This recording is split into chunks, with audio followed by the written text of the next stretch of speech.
Mengapa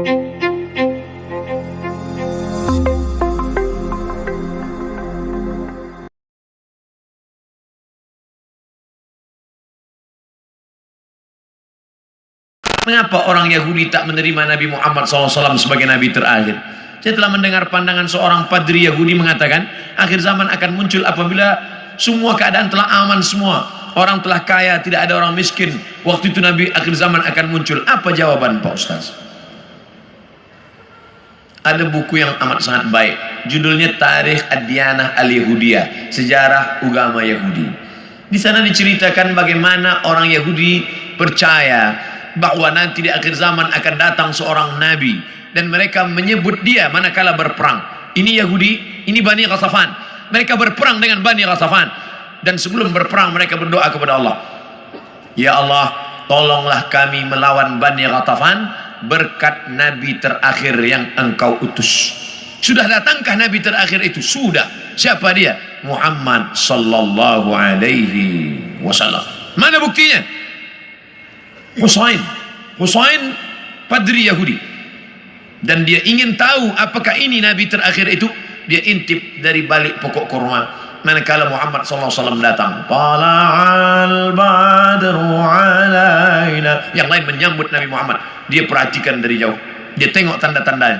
Selepas itu dia pun datang. Engkaulah nabi terakhir. Asyhadu an la ilaha illallah wa asyhadu anna Muhammadan Rasulullah. Selepas itu Nabi robah nama dia menjadi Abdullah bin Salam. Dia pun masuk ke rumah Nabi. Tak lama selepas itu datang orang Yahudi ramai-ramai. Nabi bertanya kepada mereka, kamu kenal dengan Husain? Kenal. Siapa Husain? Padri kami.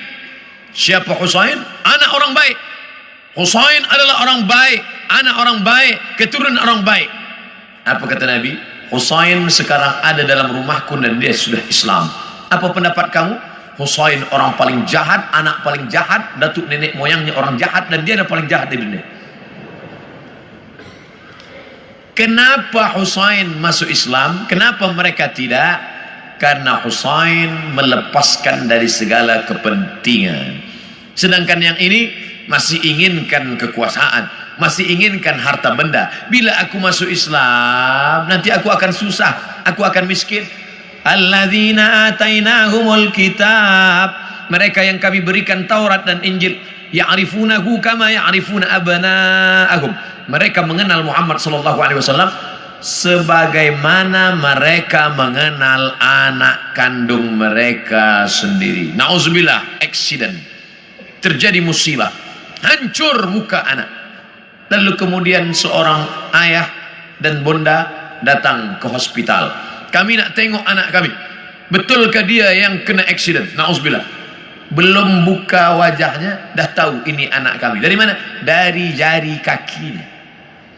Buka jari kaki. Ya, ini memang anak saya. Dari mana puan tahu? Dari mana tuan tahu? Ini kaki anak kami. Mereka kenal Muhammad sallallahu alaihi wasallam lebih daripada anak kandung mereka sendiri. Mana bukti? Ketika Nabi Muhammad sallallahu alaihi wasallam dibawa oleh Abu Talib menuju Busra, negeri Syam. Sebelum sampai ke sana, mereka berhenti sejenak. Lalu Bahira keluar. Bahira keluar daripada tempat suci. Bahira seumur hidup tak pernah keluar. Dia hanya beribadah saja. Tapi hari itu Bahira datang. Apa kata Bahira? Bertanya kepada Abu Talib, ya rajul, wahai lelaki, siapa anak kecil ini? Kata Abu Talib, ini anakku, hadha ibni. Kata Bahira, kalau betul kitab yang kubaca, ini bukan anakmu. Anak ini yatim, ayahnya dah mati sebelum dia lahir. Kenapa? Karena 3 tanda aku tengok. Pokok kayu bersujud, batu-batu bersujud, dan ada awan yang dari tadi menaungi dia.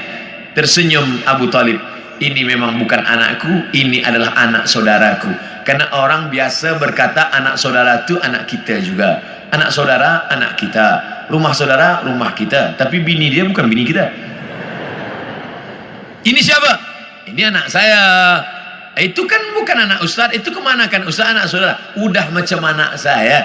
Begitulah Bahira tahu bahwa ini anak ayahnya sudah meninggal. Itulah yang ditulis dalam syair Al-Barzanji. Walamma tamma min hamlihi, ketika hamilnya sempurna, syahrani 2 bulan, ala ashhuril aqwalil marwiyah, menurut hitungan bulan qamariyah, tufiya bil madinatil munawwarati abuhu Abdullah, meninggal ayahnya Abdullah 2 bulan.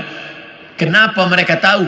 Karena itu tertulis dan dituliskan dalam Al-Quran surat As-Saff, ya'ti mim ba'dismuhu Ahmad, akan datang nabi terakhir nanti dan dia bernama Ahmad. Kenapa yang datang itu Muhammad? Muhammad masyhur di bumi, Ahmad masyhur di antara malaikat. Ahmad dia, Muhammad dia, Toha dia, Yasin dia, Al-Fatih dia, Al-Khatim dia. Al-Fatihu lima ughliq wal khatimu lima sabaq, nasirul haqqi bil haqq, yahdi ila siratikal mustaqim. Dialah al-aqib, dialah al-hasyir, huwa Ahmad, huwa Muhammad, huwa Taha, huwa Yasin, huwa Khatim, huwa al-Fatih, huwa al-aqib, huwa al-hasyir, huwa al-hami. 99 ini nama-nama, tapi dia juga adalah Muhammad sallallahu alaihi wasallam. Kenapa mereka tak beriman? Karena mereka berkeyakinan yang datang itu keturunan Ibrahim, tapi dari jalan nasab Ishak. Ibrahim punya anak Ishak, Ishak punya anak Yakub. Yakub, nama lain daripada Yakub Israel, maka anak cucu Yakub disebut dengan Bani Israel. Yakub punya anak Yusuf, Yusuf punya saudara lelaki bernama Yahuza. Cucu cicit keturunan Yahuza disebut dengan Yahudi. Mereka ingin nabi terakhir itu keturunan Ishak, Yakub, Yahuza. Sedangkan yang lahir terakhir ini Muhammad SAW, anak Abdullah, anak Abdul Muttalib, anak Hashim, anak Abdi Manaf, anak Qusay. Qusay lah yang membina Darun Nadwah di kota Makkah Al-Mukarramah. Cucu cicit keturunan daripada Adnan, Adnan keturunan daripada Ismail, Ismail anak daripada Ibrahim alaihissalam. Falamma ja'ahum ma arafu, ketika mereka didatangi, ketika datang orang yang mereka kenal itu, kafaru bih, mereka pun kafir dan ingkar. Padahal beza mereka hanya 2 simpang saja, satu simpang Ishak, satu simpang Ismail. Mereka tak percaya. Bagaimana dengan kita orang Melayu? Andailah orang Melayu tak nak beriman kecuali dengan Nabi Melayu. Aku tak nak Nabi seorang Arab, ingin Nabi yang Melayu, pakai baju Melayu, pakai songket Melayu. Aku Abdul Somad, saya Abdul Somad, tak pernah mempermasalahkan apakah dia datang dari Arab, apakah dia dari Quraisy. Yang penting aku bersyahadat asyhadu an la ilaha illallah wa asyhadu anna Muhammadan Rasulullah. Islam, makna Islam istislam, makna istislam al-inqiyad wa ta'ah, patuh dan taat. Datang dia sami'na wa ata'na. Hari ini semua bumi Melayu bersyahadat, semua mengalahkan Egypt, Mesir. Sampai hari ini Mesir masih ada lagi yang tidak Islam, Arab tapi tidak Islam. Jordania Muslim, tapi Irak masih ada lagi Maronit. Mesir masih ada lagi Koptik, tapi kita bumi Melayu, kalau sudah disebut Melayu adalah Islam. Melayu tanpa Islam hilang me-nya, tinggal layunya saja lagi. Oleh sebab itu kita bangkitkan izzah ini, kita bangkitkan kekuatan kita dengan tidak memusuhi orang lain. Orang Melayu adalah bangsa Muslim yang terbuka untuk segala golongan. Tuan boleh pergi ke Pulau Sumatera, tengok kampung Melayu Deli, Medan, North Sumatera Utara. Di sana ada nama Kampung Kling, karena ada tempat orang Hindu yang dibawa oleh Inggris masa dulu untuk memetik tembakau. Sampai hari ini masih ada. Di sana pula ada kampung nama Pecinan, tempatnya orang saudara kita daripada Chinese, Tionghoa, masih ada tegak berdiri. Orang Melayu Muslim adalah orang yang menebarkan kedamaian. Wa ma arsalnaka illa rahmatan lil alamin. Terbuka, kita tak pernah memusuhi orang lain. Kamu nak beramal, sila beramal. Wala ana abidum ma'abattum wala antum abiduna ma'abud lakum dinukum waliyadin. Kita seperti lebah. Bagaimana lebah? lebah itu tak pernah makan yang tak baik. Yang dimakan lebah itu hanya manis dari bunga-bunga. Sampai hari ini belum ada lebah guna dadah.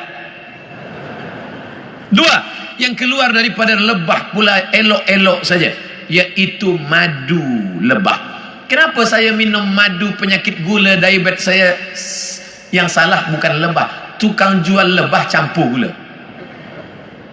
Yang ketiga, bahwa lebah hinggap di ranting, tak ada ranting patah. Sampai hari ini lebah hanya membuat sarang di kayu tualang yang besar. Tak ada lebah patahkan ranting. Lebah tahu ini sesuai, ini tak sesuai. Yang keempat, lebah jangan diganggu. Orang Islam jangan diganggu. Bila engkau ganggu sarang lebah, dia akan kejar engkau. Masuk pun engkau ke sungai, dia akan tunggu.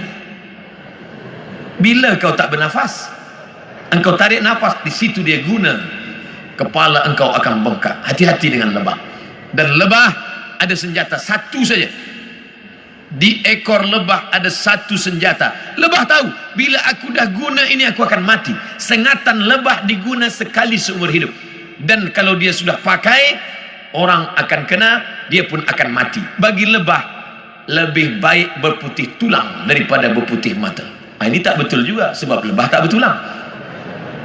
Bagi lebah, lebih baik mati, tapi mati syahid, iskariman au mut syahidan. Oleh sebab itu berhati-hati. Mathalul mu'minin kamathalin nahli. Perumpamaan orang-orang beriman seperti lebah. Lebah, kita gunakan filosofi ini dalam kehidupan kita. Mudah-mudahan kita selamat di awal zaman, selamat pula di akhir zaman, insyaallah. Amin.